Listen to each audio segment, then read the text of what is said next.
Estimados filhos e filhas em Cristo, em comunhão com toda a igreja, nós celebramos a solenidade dos santos arcanjos Miguel, Gabriel e Rafael. Não sei se vocês percebem, mas nós temos o maior hábito de falar mais de Miguel. Por quê? Porque antes da reforma litúrgica do Concílio Vaticano II, esta festa de hoje, que hoje a igreja juntou os 3 arcanjos, ela era dividida em 3 dias diferentes. E no dia 29 de setembro era o dia de São Miguel somente. Por isso que se fala mais de Miguel, né? Então é muito recente este ato de juntar os 3 numa festa só. Foi depois da reforma litúrgica da década de 70, tá?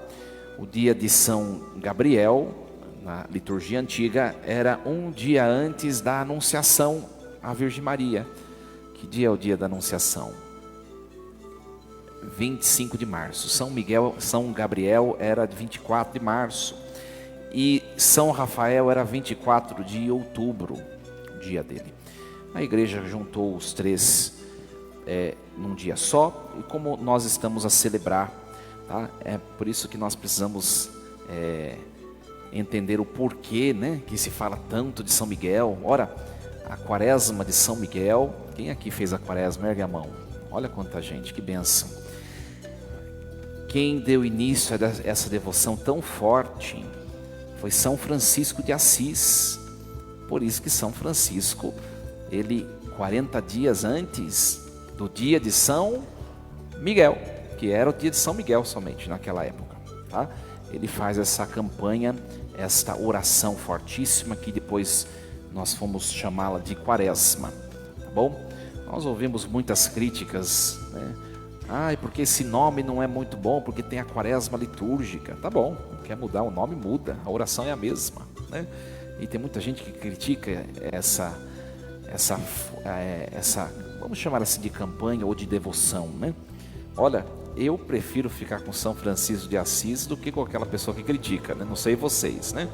E tem padres, às vezes, que criticam essa devoção, né? Quem você vai escolher? O padre fulano que fala mal da devoção ou São Francisco de Assis? Eu sugiro que seja São Francisco de Assis, eu me uno a ele, né, nessa campanha. Ora, meus queridos, então nós celebramos a figura desses anjos e nós precisamos entender qual o papel dos anjos no projeto de salvação, porque às vezes fica uma coisa solta assim. Primeira coisa, todos os seres espirituais, eles foram criados primeiro. Depois, como nós professamos no catecismo, tem a fé da igreja, no credo, depois é que se cria toda a obra material. E por último, o que foi criado por último? O ser humano, porque ele é tanto material quanto espiritual. Então, a obra angelical, a obra terrena ou material, e depois o ser humano. E quando Deus cria, aliás, quando Deus realiza toda a obra da criação, os seres que são dotados de razão, Deus quer que esses seres não somente estejam fora dele, porque quando Deus cria uma coisa, é igual a gente, né? Vamos lá, alguém que é um artífice, né? Ou um artista, vamos dizer assim. O artista, ele vai, por exemplo, um pintor ou um escultor. O escultor, ele vai esculpir alguma coisa que está fora dele, embora na obra que ele realiza, ele vai colocar tudo que está dentro dele, mas não é ele a obra. Não é isso que acontece? Quando Deus cria alguma coisa, aquilo que Deus cria está fora dele, tá? Isso é fácil de compreensão, né? Só que os seres racionais, Deus quer que não esteja só fora dele, mas que seja fora e esteja também dentro, tá? Então, é uma coisa até absurda. Deus quer que os seres racionais participem da sua vida e da sua divindade. Ora, que coisa magnífica. para que isso aconteça, né? Para que isso aconteça, esses seres precisam ter adesão àquilo. E aí entra a questão da escolha, a questão do amor. Ninguém pode participar da vida de Deus se não for por amor, porque Deus é amor. E o amor, ele exige liberdade, ou alguém aqui pode ser amado de maneira forçosa? Ou pode amar? Não, né? Se tem uma coisa que ninguém pode te obrigar a fazer, é amar. Ninguém. Então, o amor exige liberdade. Então, esses seres racionais que Deus quer trazer para dentro dele, Deus é sumo amor, precisam amar. E se precisam amar, precisam escolher estar em Deus. Aí entra o arbítrio. Então, a liberdade de escolha não é algo que Deus poderia interferir. É algo necessário. Porque senão não é amor. Se não é livre, não é amor. Portanto, quais são os seres dotados de razão que Deus cria?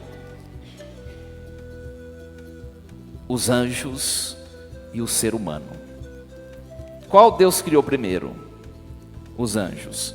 Então são os primeiros que vão ser provados e na hora da prova terão de escolher se querem ou não morar dentro de Deus, participar da vida de Deus, né? De maneira muito surpreendente, nós temos uma infinidade de anjos. Nós somos, é quase que incontável a quantidade de anjos. Olha, só para a gente ter noção, cada ser humano tem um anjo. Imagine todos os seres humanos que existiu e os que existirão até o fim dos tempos. É pouco ou é muito?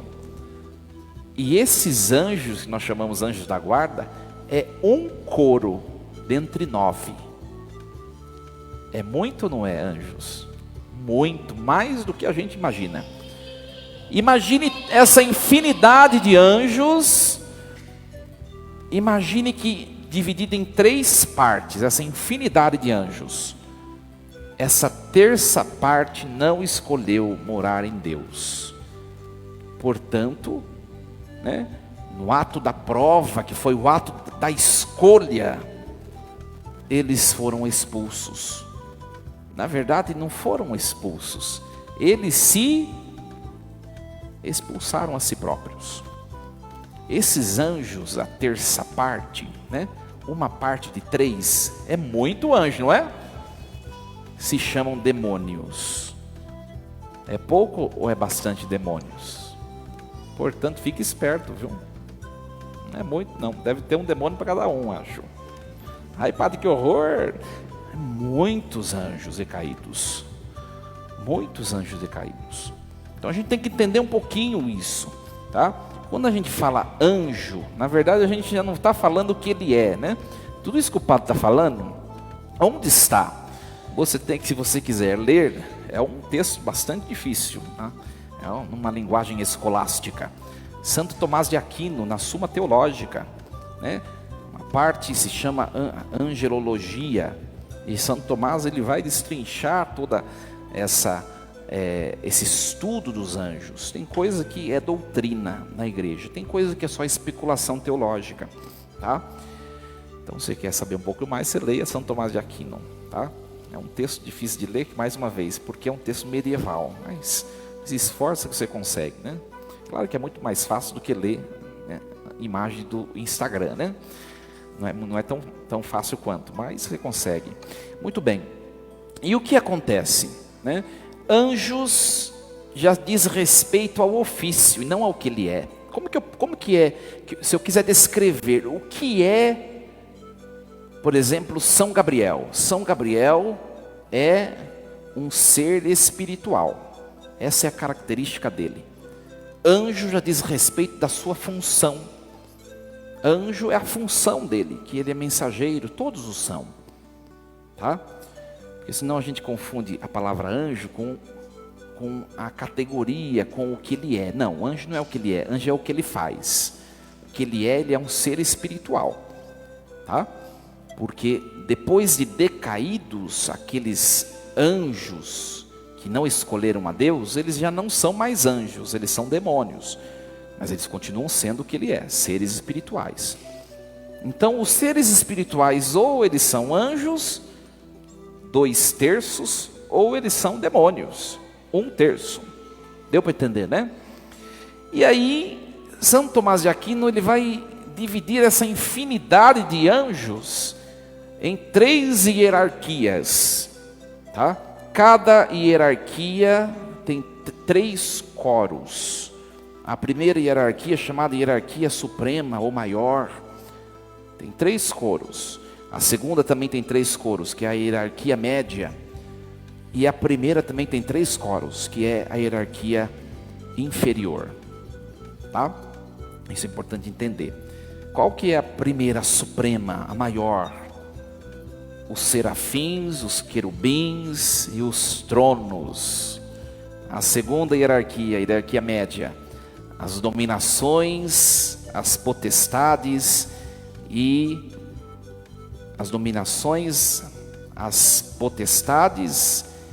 e as virtudes. E a terceira, que é a inferior, os principados, os arcanjos e os anjos. Ora, para a gente entender um pouquinho isso, né? Para a gente entender, o anjo é o anjo da guarda, os anjos são os menores na hierarquia. Se o anjo da guarda aparecesse para nós, todo mundo tem o seu, nós não resistiríamos de tanto que ele reflete a Deus, nós desfaleceríamos, nos destruiríamos. Sabe como um ser humano, se chegasse perto do sol, o que aconteceria? Deixaria de existir, né, de maneira súbita. Por quê? Porque o sol o consumiria. Isso aconteceria se nós víssemos o anjo da guarda. Tem muita gente aí tonta, esotérico, né? Eu falo com o meu anjo da guarda, ele aparece para mim. Precisa procurar psiquiatra, isso sim, né? Se alguém visse um anjo da guarda, deixaria de existir imediatamente. Por quê? Primeiro que nós o confundiríamos com o próprio Deus, se nós víssemos o anjo da guarda. Imagine o maior de todos, né?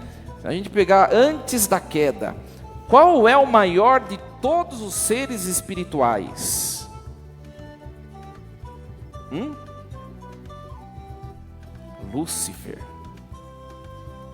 Lúcifer, que depois de decaído, em vez de chamar anjo de luz, Lúcifer, será chamado de Satanás, ou demônio. Ele é o maior. Lembra do anjo da guarda, que é o menorzinho que o padre falou, né? Se a gente visse o anjo da guarda, a gente não suportaria. Imagine o tamanho em atributo do demônio. É fácil ou não?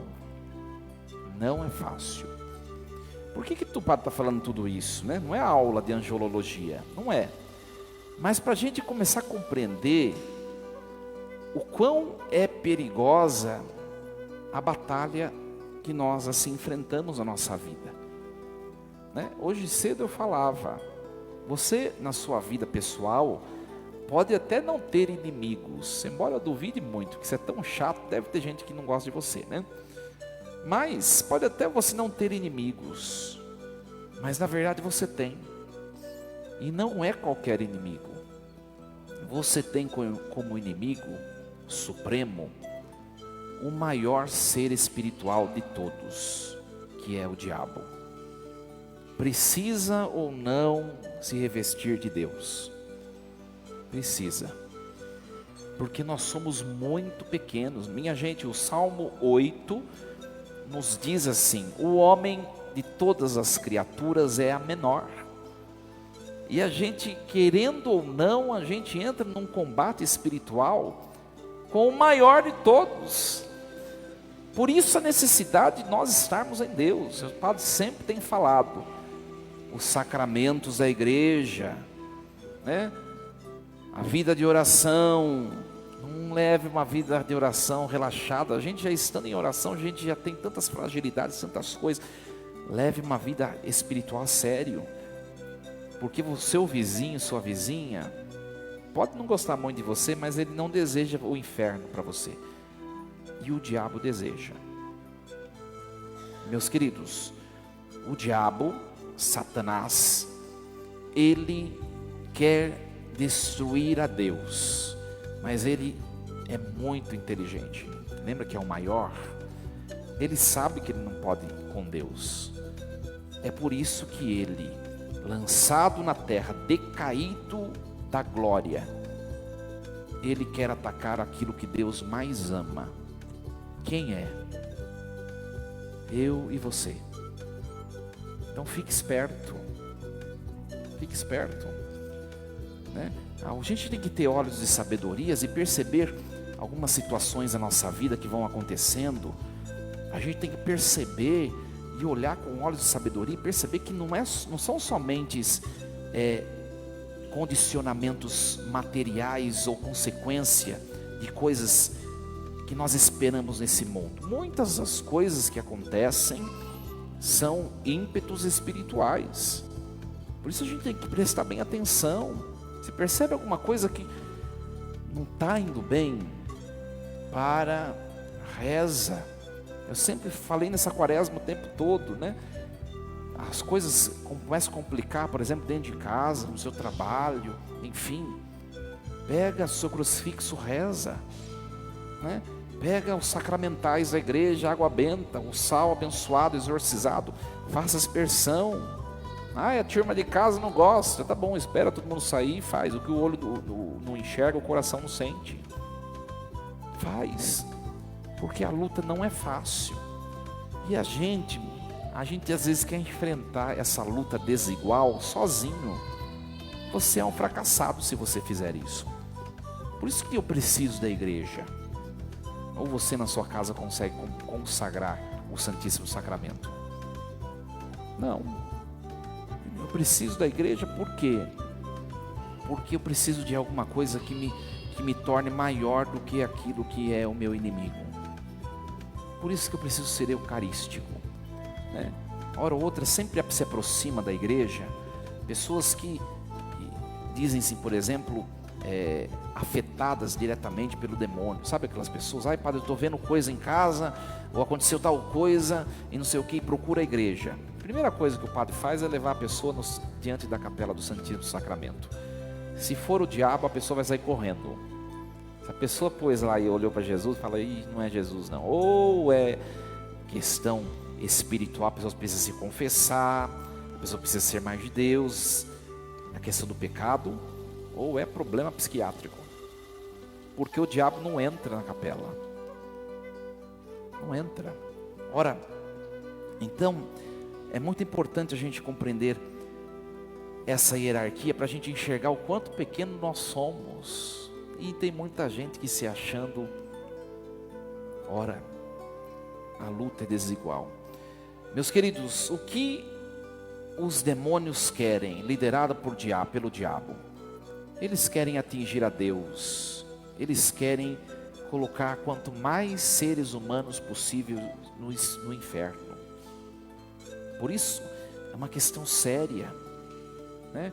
Se tem alguém na sua família que está tão longe de Jesus, reze para os santos arcanjos, para a Virgem Santíssima, para que pelo poder da sua oração, aconteça que Deus seduza aquela pessoa, se abra a graça e encontre o Senhor. A gente precisa aprender a fazer isso. E hoje a gente vai falar deste coro, que é o coro dos arcanjos, tá? O coro dos arcanjos.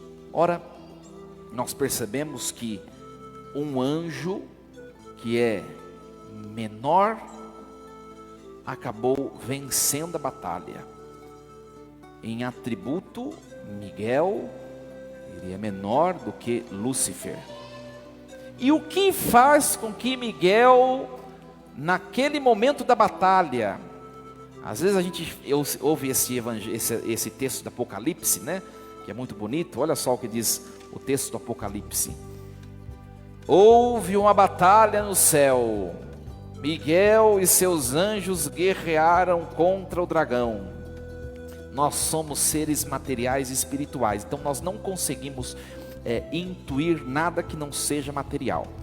A gente já enxerga lá um revolvinho, Miguel com a espada, um revolvinho, e ele atingindo o peito do diabo, não é isso que a gente diz? Só que anjo não tem corpo. A gente precisa entender isso também. Se anjo não tem corpo, tudo que você pensou aí dessa batalha não é isso, viu? Pode tirar da cabeça. Não é nada disso. Como é a batalha que aconteceu nesse ato decisivo? Lembrando que não tem tempo na eternidade. Anjo não tem corpo. Só existe tempo para quem tem corpo. Então não tem tempo. Foi no próprio ato criador de Deus que aconteceu essa batalha. Num instante, porque não tem tempo, um único instante. O filósofo Boécio chama isso de eterno presente. Deus criou, eles escolheram, aconteceu a batalha e os demônios foram expulsos. Tudo num único súbito instante. Tá? E como é essa batalha? Essa batalha é intelectiva, diz Santo Tomás de Aquino. Já que não tem corpo, não é física. É conhecimento. E é batalha de amor. A gente vê nas mãos de Miguel. Não sei se esse Miguel que está aí está desse jeito. Se não tiver, esquece, né? Uma mão ele está com a espada, e a outra mão o escudo. Hoje cedo eu explicava o que é que faz esse ser menor que Lúcifer derrotar a Lúcifer e aos outros seres espirituais, os demônios. O amor supremo, a caridade. O amor é o próprio Deus. Não tem jeito de nós vencermos alguma coisa que é maior do que nós, se não tivermos nas mãos o próprio Deus. Ou tem? Não tem. É assim, Miguel, a espada, o escudo, nas mãos ele manifestou maior amor. De todos os seres espirituais, na hora da prova, Miguel foi aquele que mais amou a Deus. Por isso se tornou, não em atributo, porque em atributo, em relação ao ser, Lúcifer é maior. Mas ele se tornou maior porque ele se encheu da caridade suprema e venceu. E a gente quer vencer o diabo sem caridade. De que jeito que eu me encho da caridade suprema? A vida de oração, mais uma vez, os sacramentos, né? O perdão e tudo aquilo que você já sabe. Então não tem jeito de vencer. Não tem jeito se não for em Deus. Aprendamos com São Miguel Arcanjo. Naquele ato decisivo, Miguel, ele gritou. Qual é a frase? O que significa a palavra Micael do hebraico? Quem como Deus? Qual é o ato de amar de Miguel que o faz mais poderoso do que todos os anjos?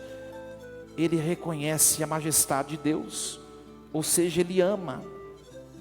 Muito bem, para a gente entender um pouquinho mais, tá? Os demônios, eles não aceitaram uma informação que Deus deu, tá? Lembra que teve uma prova, né? Uma provação. Deus falou, vou provar vocês agora. O que é que os demônios não aceitaram? O que é que os demônios não aceitaram? Deus Pai, Ele convocou todos esses seres criados e Ele mostrou o projeto de salvação. Quando Deus mostrou todo o projeto para a obra da criação, Ele foi mostrando, chegou num ponto que esses anjos começaram, ixi, não vai dar certo isso não vou fazer isso não. Qual é esse ponto? A encarnação. Deus disse a todos os anjos, eu vou me tornar um ser humano. Ora, a partir do momento que Deus diz que vai se tornar um ser humano, todos os anjos na eternidade haverão de se prostrar diante de um ser humano. Ou seja, haverão de se prostrar diante de um ser que é muito ou infinitamente menor do que eles. Aí é que eles não aceitam. Imagine Lúcifer, o maior de todos, a criatura maior de todas, na eternidade haverá de se dobrar diante de um ser humano, porque Deus se fez ser humano. Não aceitou. Por isso que o pecado de Lúcifer se chama soberba e inveja. 2 pecados, soberba e inveja. Sabe os outros pecados capitais? Você sabe o nome? Gula, luxúria, ira. Todos os outros pecados diz respeito à corporeidade. Tá? Um anjo não sente gula, por exemplo. São Miguel, estou com uma vontade de comer um peixe hoje, um churrasquinho. Não tem corpo, não tem gula. Não tem corpo, não tem luxúria. Não tem corpo, não tem ira. Quais são os 2 únicos pecados que os anjos poderiam cometer? E a terça parte cometeu: a soberba e a inveja, que não diz respeito à corporeidade. Então, foi esse fato aqui, que eles negaram. E é por isso que eles querem destruir todos os que são como ele. E aí, para a maior rebeldia e para a rebeldia definitiva, Deus engrandece um ser humano, coloca esse ser humano em destaque acima de, não somente dos seres humanos, mas coloca um ser humano acima de todas as criaturas. Deus se fez ser humano, Jesus Cristo. Agora esquece Jesus Cristo, que Ele é Deus, tá? Mas ainda assim Deus vai fazer um ser humano se tornar maior até mesmo do que o maior dos anjos. Qual é esse ser humano? A Virgem Maria. Aí eles não aceitaram. Foi o momento da queda. Ela é maior em graça, ou seja, em amor, em possuir o amor. Ela é maior do que o maior de todos os anjos que permaneceu no céu. Ou seja, ela é maior do que Miguel Arcanjo. Ela está acima de todas as criaturas. Não em atributo, porque em atributo ela é um ser humano, ela é a menor de todas. Mas no jeito de amar. Então, o que diferencia e o que nos capacita a sermos vitoriosos na nossa vida é o ato de amar a Deus. Se você é uma pessoa que tem contemplado na sua vida derrotas, fracassos, não tem dado certo, as coisas não estão caminhando, você percebe que não estão do agrado de Deus, é porque você precisa amar mais. É o amor que torna decisivo qualquer batalha. É o amor que fez com que Miguel, um ser tão pequeno, perto de Lúcifer, vencesse a antiga serpente e expulsasse não somente ele, mas como todos os outros anjos que negaram. Foi o amor. Se você não tiver com essa espada nas mãos, que é o ato de estar junto de Deus, me desculpe, as coisas não vão bem. Não vão bem. Por isso, quando apertar o calo, que como disse no comecinho a Vanessa, e hora ou outra aperta, busque a Deus. O que é ir à missa? O que é eu fazer uma penitência?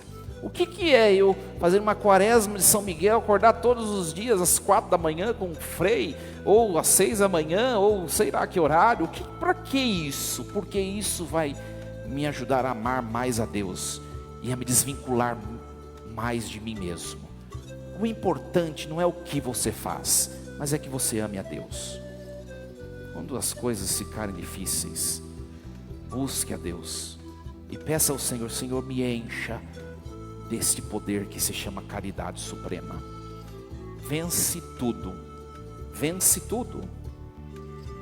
Que Deus nos convença disso e que hoje, nessa noite, nós os revistamos, meus queridos, dessa preciosidade. O que o Espírito Santo ele nos faz? quando nós invocamos a presença do Espírito Santo, Ele nos enche da caridade suprema. É isso. Não tem nada mais. Na hora da morte também, né? Na hora da morte, você não vai levar nada. O que você vai ter que ter lá para entrar lá, São Pedro da porta? A caridade suprema. Nada mais importa. Você quer ser vitorioso aqui e para a eternidade?